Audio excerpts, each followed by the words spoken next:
Hey everybody, Stan Scott here again. It's Tuesday, January 8th, and we've got another Foggy Bottom Breakdown podcast. I'm joined by my co-host. Scott Konopasek. And today we're going to talk about Trump corruption. Donald Trump is literally looting the state by lining his pockets in crypto, in deals, pardon favors, all kinds of things. Don't forget to hit the subscribe button, like, comment, let us know what you think. And we'll be right back to talk about how Trump is making himself wealthy being president of the United States.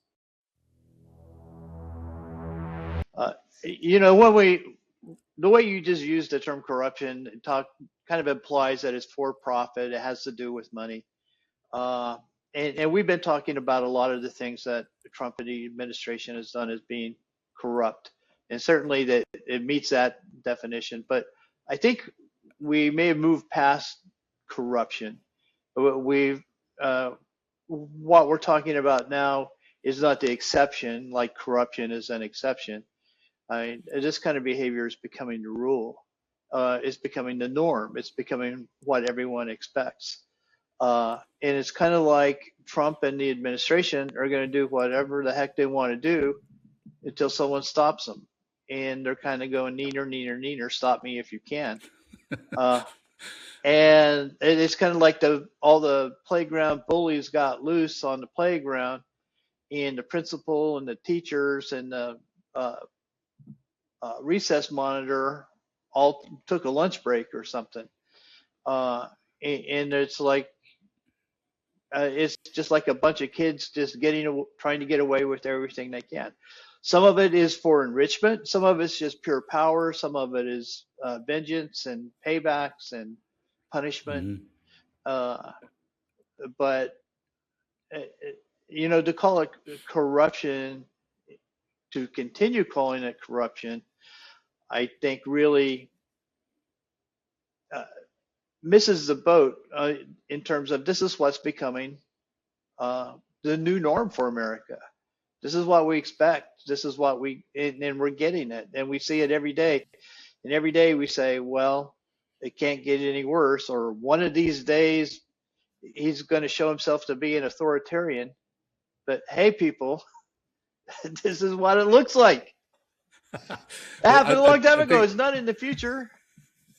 It's happening right now, today, as we speak. Right. I think you make a great point there about the normative part. And, my sort of research on the Constitution and the formation, the writing of the Constitution, the negotiations that went back and forth, the discussions they had, which I'll cover in the Topics on American Government lecture series. But one of the things that kind of worried the founders was this idea of factions. And they sort of constructed the Congress and the Supreme Court and the presidency in ways where they would sort of counter each other. But this depended on Congress having its own sort of interests to protect.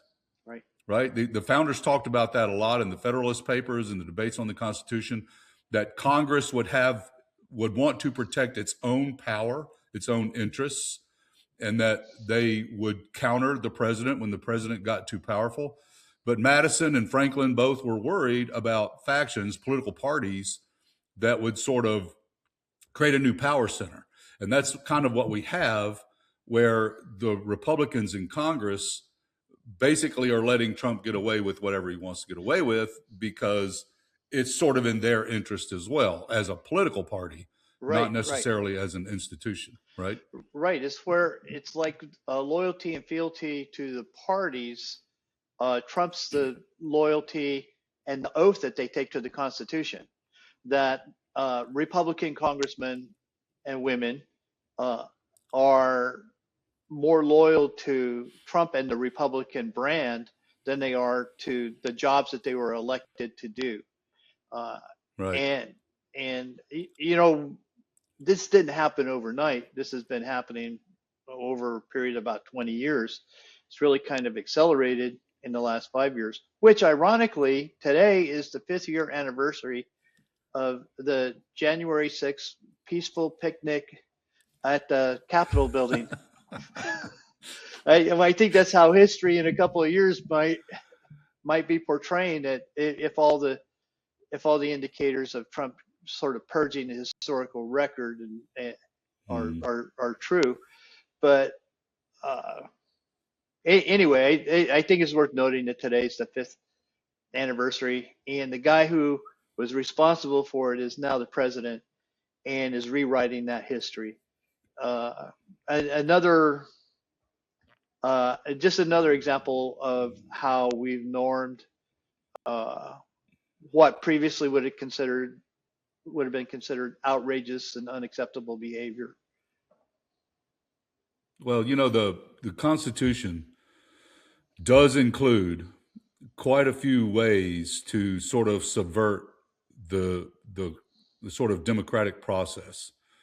I talk a lot in my lectures about the anti-democratic parts of the Constitution, the Senate being the big one, right? With Wyoming getting the same representation in Congress as California. But the Supreme Court's a big one here. And if you capture the Supreme Court with ideologues, as the right wing has done now, that creates the conditions where you can basically declare unconstitutional anything the opposition might want to do, and constitutional anything you might want to do. And so this whole system from the beginning, really, and you use the word norms, and I like that word, because the whole system really depended on some sort of shared understanding about what should be happening and how to use these institutional sort of tools and power structures. And in the past, that those norms held in the Supreme Court, right? For example, Right.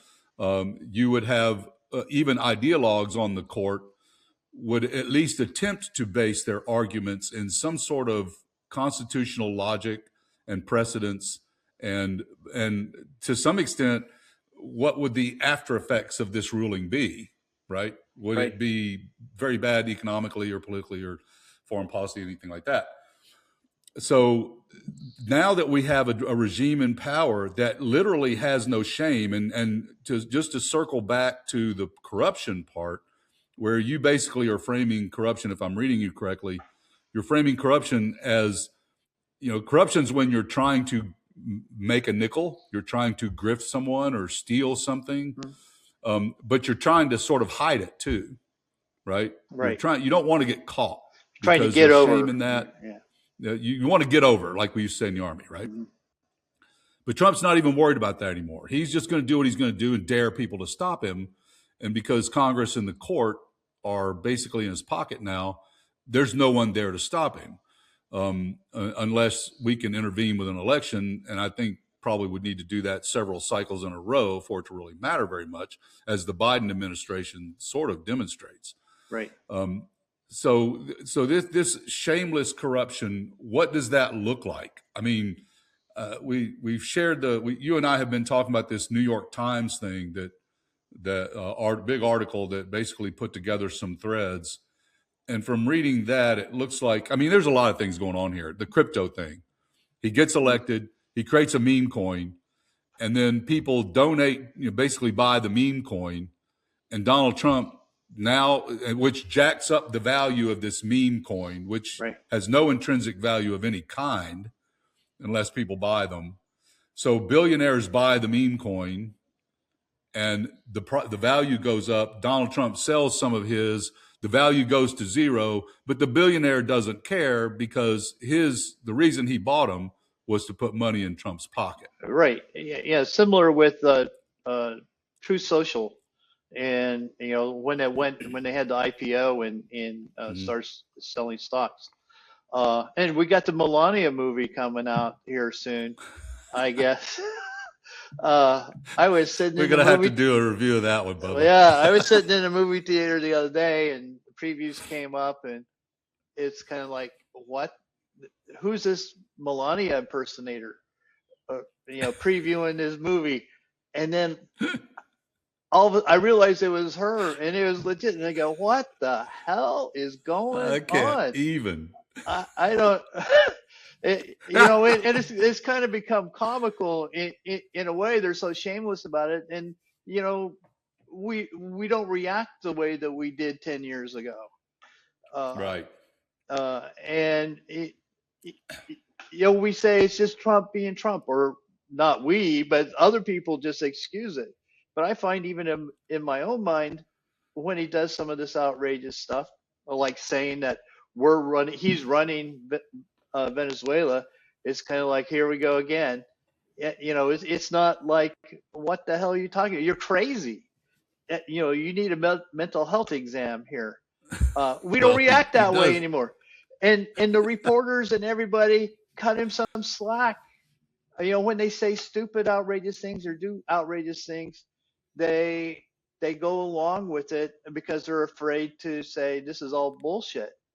Have, So they say, they couch things in a way that there might be some credibility to all this right. crazy stuff. Have you heard the term sane washing? No, I just did. No. It makes Go, sense. Google that term sane washing. This is what a lot of those on the left call that, what you just talked about, where Yeah. the legacy media basically continues to sort of both sides this. This side says one thing, this side says the others, and they talk about Trump and his behavior and his actions like it's sort of normal. And I Right. guess That's what we're it's talking about. becoming more Yeah. normal, right? Yeah. Sadly, this is a guy that's going after immigrants, illegal immigrants. His own wife and one of his other wives were illegal immigrants, That's right. right? Melania Trump was arguably, allegedly, a sex worker, Right. right? And no shame in that. I mean, I'm not shaming sex workers. It's hard work, from what I Right. And understand. it's a highly But successful one. I mean, people have to do what they have to do, right? Right. But one of the reasons we're doing this, folks, one of the reasons we're doing this Foggy Bottom Line media thing is because there's two things going on with the legacy media. One of the things is that they're validating this sort of behavior from Trump. The Republicans, when Richard Nixon did his thing, Republicans were the ones that stood up and said, nope, nope, nope, that's Yeah. enough. We Yeah. can't They let you do that. repudiated it. Yeah. They repudiated it. Yeah. Now they're not, because they're not getting the coverage and the exposure from the legacy media that they should. Someone needs to be doing that. And the other piece is the billionaires are buying the legacy media. Barry freaking Weiss is now running CBS News, and the CNN, Larry Ellison is telling Trump, hey, we got big changes coming at CNN. We're going to cover your yin yang. All right. Right? Yeah. Yeah. And we don't have this trustworthy media institution any longer. It's the Dan credibility. Rather, Walter Cronkite. Right. The credibility of all media has been destroyed by misinformation, disinformation, by conservatives and Republicans who allege bias, and nobody believes anything anymore.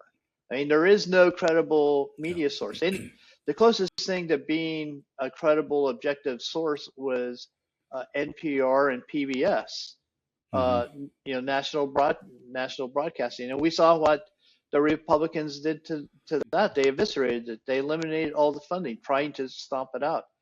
Right. Yeah, I want to circle back around to something you said earlier about how we can turn back the tide on this. You said we need to have an election or a series of elections in order to turn the tide and get some accountability. Well, you know that I'm an elections geek and elections nerd, and that's what I've done my whole life. But I think Trump knows that too. I think Trump knows the only way to stop him is to get a Democratic majority in the House and the Senate. And they may not be able to stop him, but they can certainly put the brakes and slow things down. And I think he's very aware of that, that being the most obvious threat to what he's doing right now. Right. That being the case, do you think he's just going to sit around and watch the Republicans lose the majority without doing something to prevent that? He's already done the mid-decade redistricting. trying to gerrymander seats to make it easier for Republicans. But do we really think he's going to stop there? The post office is now saying that postmarks on vote by mail ballots are no longer reflect when it was mailed. That they'll just put whatever date they want to whenever they want to. I think here we are, 2026, 11 months from now, 10 months from now, 10 months from now, we're going to have an election that could change the majority in the House and the Senate, and people are doing everything they can to undermine that. Some of it's obvious, and we see it, and it's being reported out, and a lot of it is being hidden. Suing the states to get the voter rolls, and then telling them which people they need to take off the rolls. Come on, people! This is what we're talking about: institutionalized election manipulation. I think that's a very interesting point. And at the end of the day, if we're talking about Trump corruption and Trump regime corruption generally, this would pretty much be the apex of that, right? Right. This would be about as corrupt as you could get. And one of the things we talk about in international relations is this idea that of a what do they call it? Legitimacy. It's basically regime. A democratic authoritarian regime, mm-hmm. where elections are actually held, but the playing field is skewed so far against the opposition that it's very, very difficult for them to win elections. The gerrymandering thing would indicate that here. Purging voter rolls of opposition people would be another part of that. Right. Eliminating things like the Civil Rights Act and the Voting Rights Act, which protect some voters from discrimination at the polls. You could see wider spread use of, I remember in 2000, in the 2000 election in Florida, everyone knew Florida was going to be very tight, and they were right about that. And so in some of the precincts that were sort of more minority precincts in places like Miami and Tallahassee, someone put up flyers on, how you see flyers on light poles and street light poles at intersections? And it's usually, wood fencing or power washing your house, right? Call a number.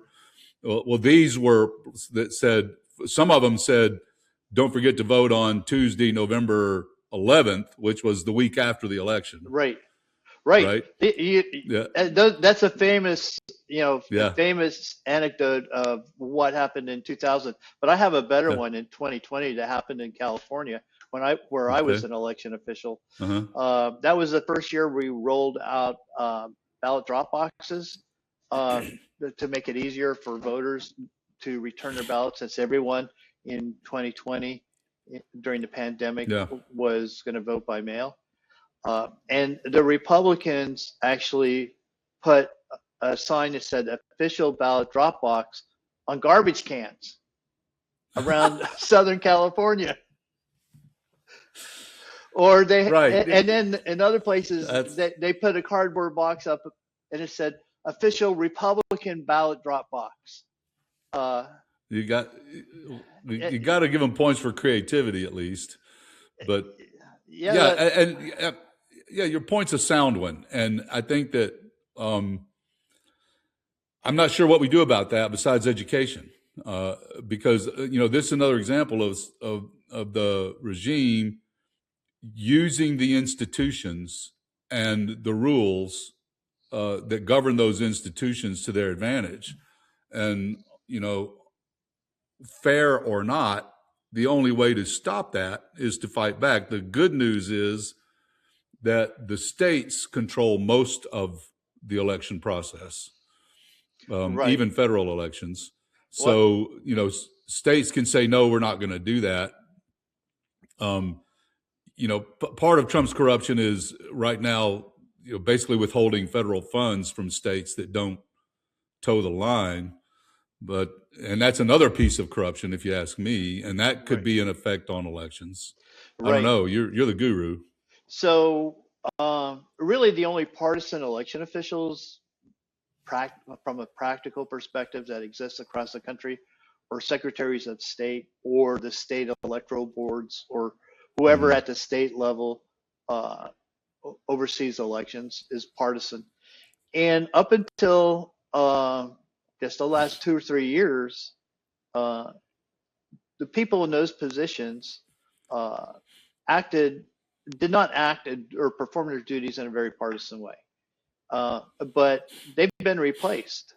Uh, Yeah. and there are a lot of election officials now at the state level that are willing to play the partisan game or have been co-opted into the larger MAGA movement.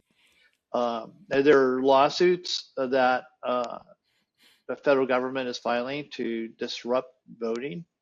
Uh, One of the impacts of this redistricting and some of the uncertainty around it and the lawsuits around redistricting, mid-decade redistricting, is if the boundaries of the districts are not known yet or not finalized, how can candidates file for that office?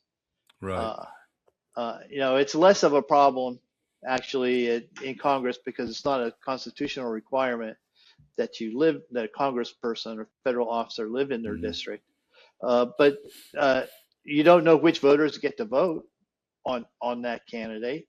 It interrupts and delays the whole election administration process, which uh, Yeah. creates confusion, creates possibility of errors, and could actually undermine the credibility of the whole process. And all it will take is to be successful in 2026 uh, in discrediting the credibility of the election results for all of our elections going forward no longer having any credibility. Right. Uh, we withstood, 2020, we withstood 2022, we withstood 2024, probably only because Trump was reelected. Yeah. Uh, but uh, the those who are committed to winning at any cost are also committed to rigging the game if they have to. Uh, Well, I, I have heard the saying, if you're not cheating, you're not trying hard enough to win. right. Yeah. And this is all part of the normative breakdown we're seeing in society generally, um, as a result of Trump. It's now okay to say things out loud, the N word and stuff like that, where it wasn't before, um, at least for a while. I think that, yeah, I think that's a real danger. And I think it really doesn't make much difference whether they're able to actually subvert the process and cheat and basically win when they should be losing. If they can destroy the credibility and the legitimacy of these elections, because this is what a lot of this hinges on. A lot of our system of government hinges on legitimacy, Right. right? Do we see the police forces as a legitimate actor? Do we see the army, the military, as legitimate actors? Do we see ICE and Customs and Border Patrol as legitimate actors? Um, and we've done a lot of work over the last 250 years to establish that legitimacy in ways other governments didn't. The one of the reasons the Nazis were able to take power in Germany in the 30s was that they controlled largely the police forces. Right. And you can see this happening now. And in 1930s Germany, there's a couple of great books on this. William Shirer's The Nightmare Years is the best one.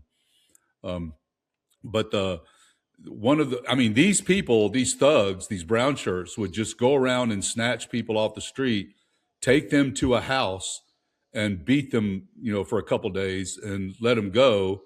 and tell them things like, well, that'll happen again, or it'll happen to your brother or your wife if you don't follow the line. And, I'm not saying that's what ICE is doing now, although it certainly looks that way No, in it's some what ways. Pete Hexbeth is doing though to Mark Kelly. Yeah, Uh, right. Yeah. it's not a physical beatdown; it's a psychological beatdown, a financial beatdown.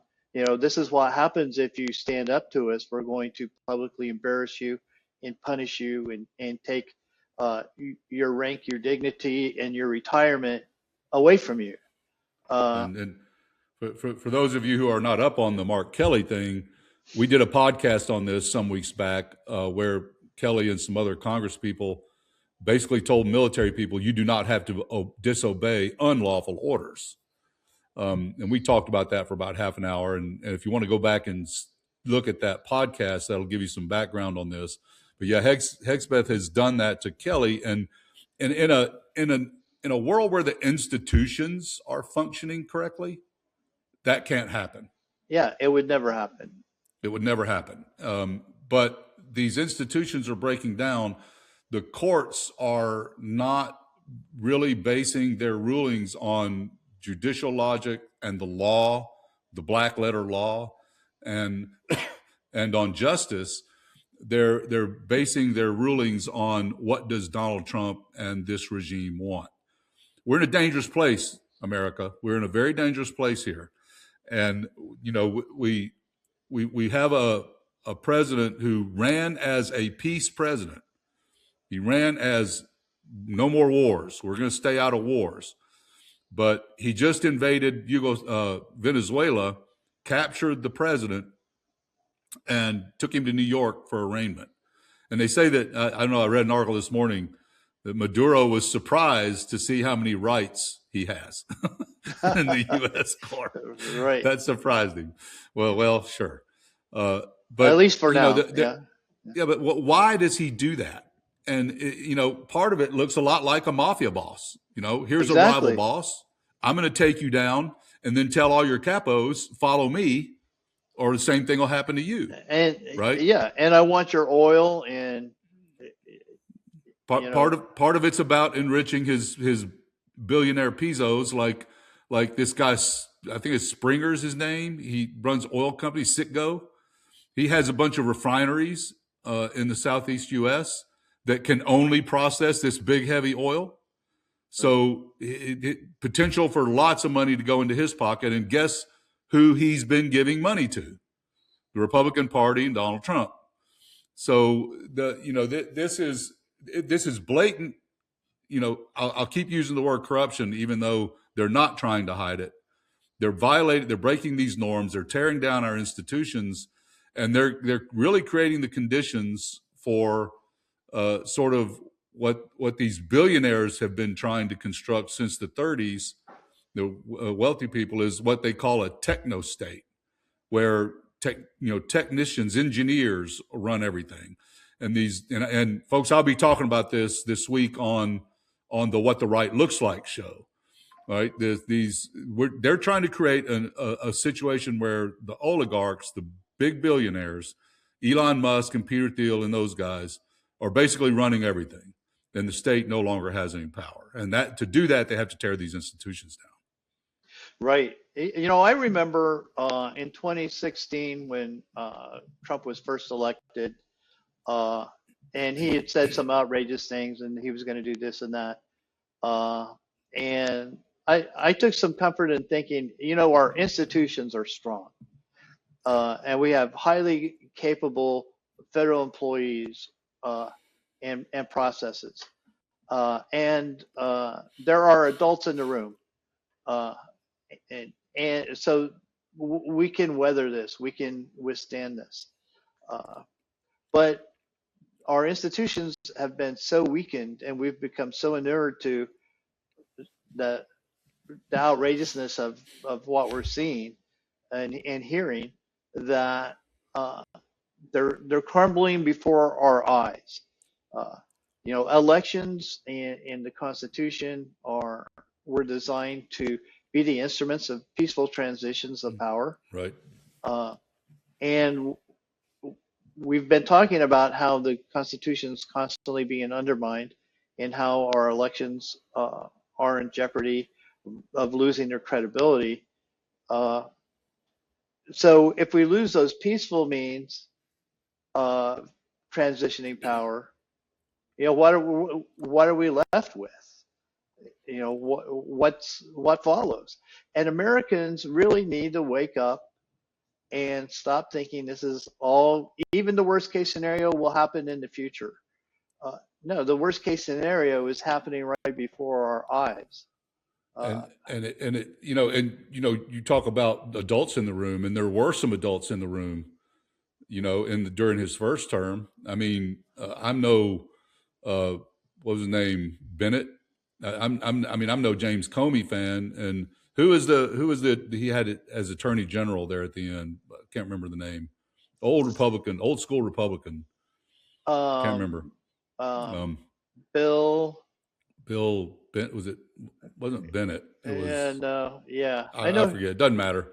The upshot is that Barr, one of the Barr, things that sorry, it was Barr, Barr. That's William, right, Bill Barr. Bill Barr. That's the guy. Good. Yeah. So and Bill Barr pushed back on some of this stuff, right?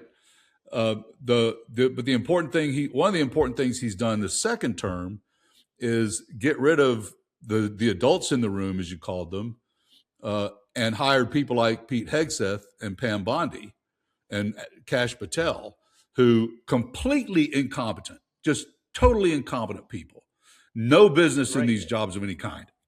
Either one of us, Scott, would be a better defense secretary than Pete Hegseth. Either one of us, on my worst right. day. But they're loyal, and they'll do anything Trump wants them to do. And that's why they're in there. And this is another of the hallmarks of fascism.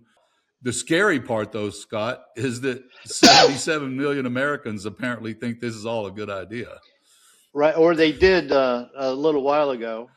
Yeah, yeah, Hopefully, not that many still think it's a good idea. Now and then we go back and we talk about the Constitution, the Founding Fathers, and the Federalist Papers. In many ways, I think the founders,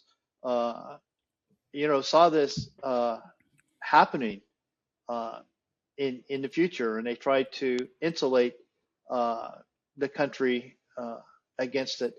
One of the principles that we don't talk about very often on the left, but the right does all the time, is this: are we a democracy or are we a republic? And really, what's the difference?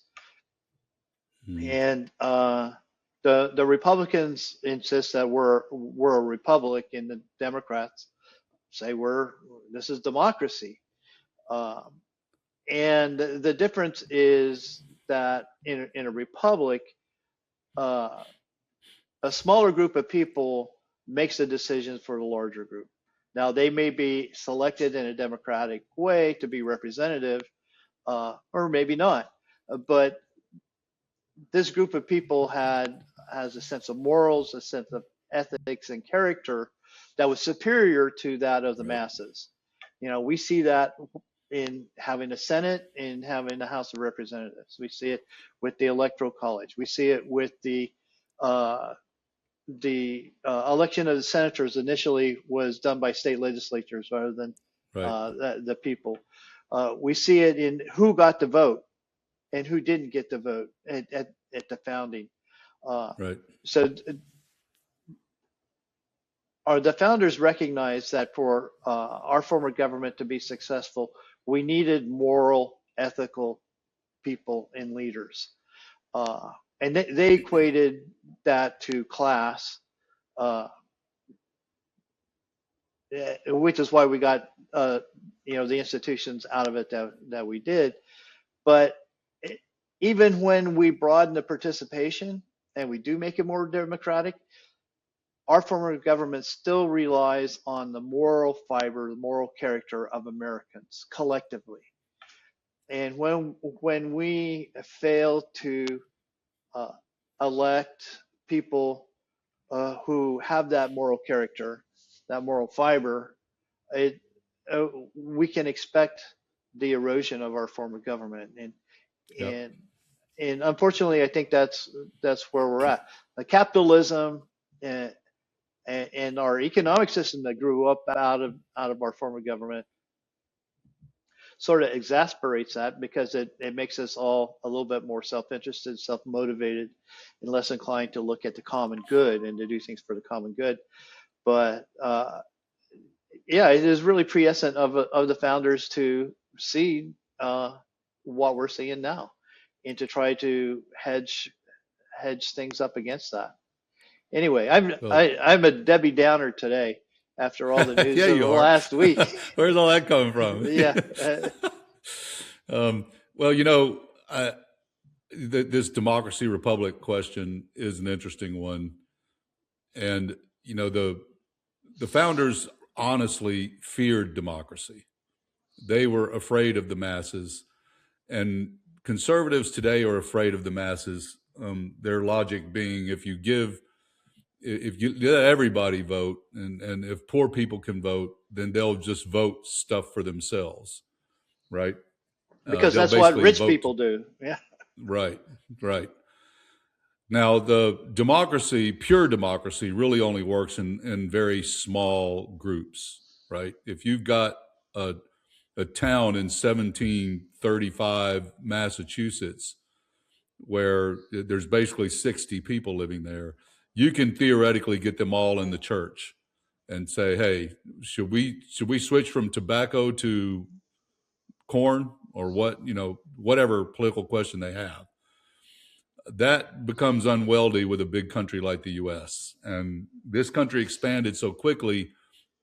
I think a lot of things didn't catch up. But at the end of the day, we live in a representative democracy where we elect people, supposedly, as you argue, with high moral values and character, to represent us and to represent our interests, and to do what's best for their state or their congressional district or the country, even if it doesn't benefit every constituent they have.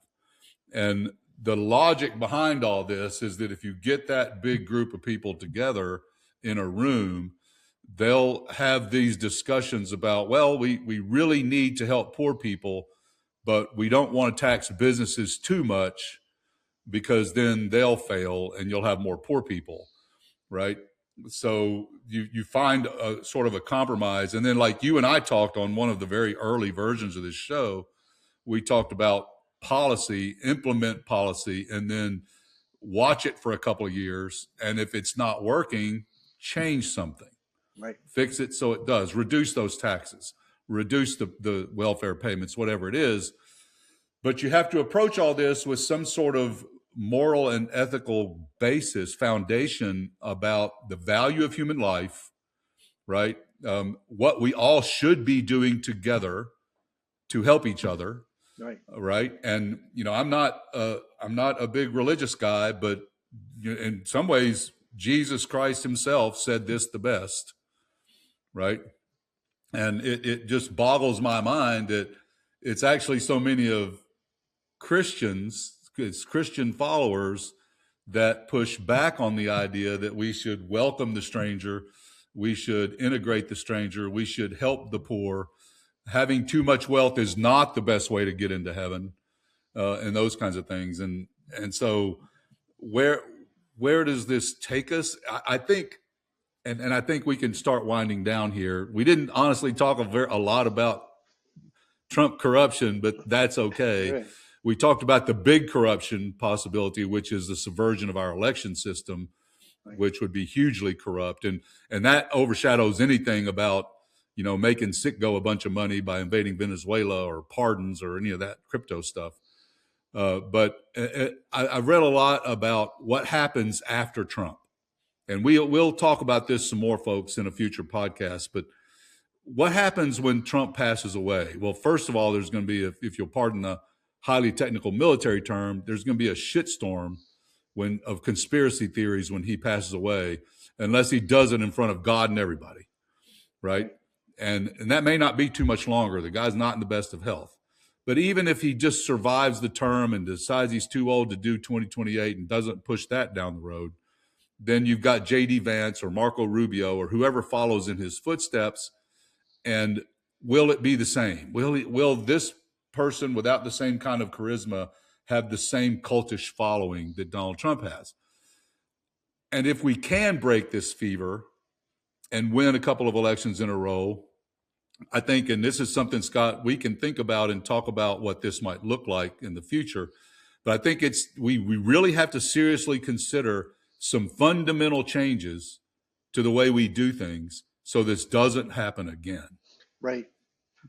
I mean, expansion of the Supreme Court's one idea. Expansion of Congress is another idea.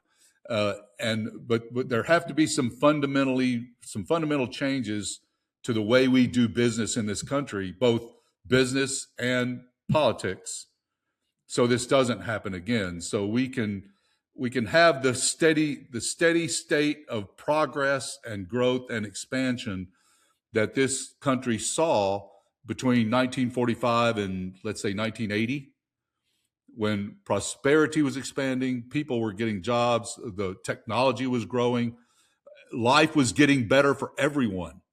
And then 1980 came along and Reagan came along, and that started to change. And I think we've got to take a look at that. So, any thoughts? So we need to figure out how to restore or to make those myths a reality once we can break the fever, as you say, and we should be thinking about that now. Because deep damage has been done. How can we turn it around? How can we redefine ourselves? And what should we be doing? What can we be doing now? I think that frank discussion about our past, about what's happening now, and about where we want to go as a nation is a big part of that. And folks, that's what we're trying to bring to the table. You can find the website at www.foggybottomline.com. We're on YouTube at Foggy Bottom Line Media. And we're on Patreon at patreon.com/foggybottomline. I'll be doing some live shows starting in start going down the road here. On Monday mornings, I'll be doing a short live video. And then we've got a policy show coming down the pipe. We've got a focus on the right wing coming down the pipe, and then some talk about other silly things. Scott, I know you've got some stuff in the works. So subscribe to the YouTube. Jump on and subscribe to us on Patreon. It's not expensive. It's free on YouTube, and you'll get notifications. Comment, like, share, tell your friends. We need your support to keep doing this and to keep bringing sort of our perspective on what right looks like to you now that legacy media is not doing that anymore. So there's lots of podcasts out there. There's lots of good ones, and we're trying to do the best we can to give you a good product.